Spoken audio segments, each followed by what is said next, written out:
So guys, nandito tayo ngayon sa Matina Street.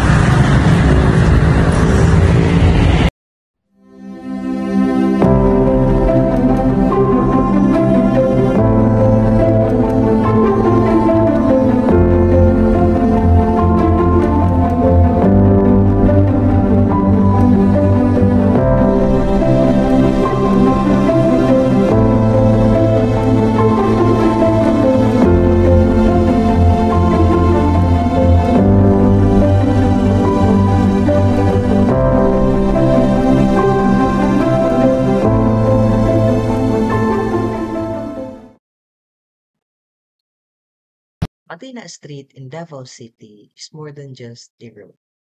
Para sa mga Davaoenyo, isa itong bahagi ng araw-araw na buhay, kung saan nagtatagpo ang history, culture, at modern city living. Noon, Matina was known as a quiet residential area. Habang lumalaki ang Davao City after the war, naging mahalaga ang Matina as one of the connecting routes sa south side ng lungsod. Unti-unting dumami ng businesses, schools, at community spaces dito. Kaya naging sentro na rin ito ng development.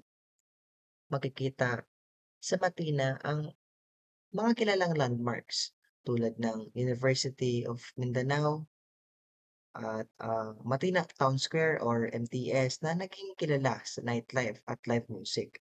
Dito rin matatagpuan ang NCC Mall na parte ng shopping at bonding ng maraming pamilya sa Davao. Over the years, nagbago ang Matina from a simple neighborhood, naging busy hub na ito for comments and lifestyle. Dumami ang malls, restaurants, at bagong establishments. Kung dati may family-owned stores lang ang makikita mo, ngayon, kasama na dito ang malalaking negosyo at modern hangout places. At bakit nga ba importante ang Matina? Ngayon, Matina matters because it reflects the everyday life of Davaoenos. It connects education, faith, business, and leisure. Lahat, lahat na sa isang lugar. Para sa marami, may personal memories sila dito. Whether sa school, sa simbahan, sa mall, or sa simpleng tambayan with friends. Matina is a reminder of how tradition belongs with progress.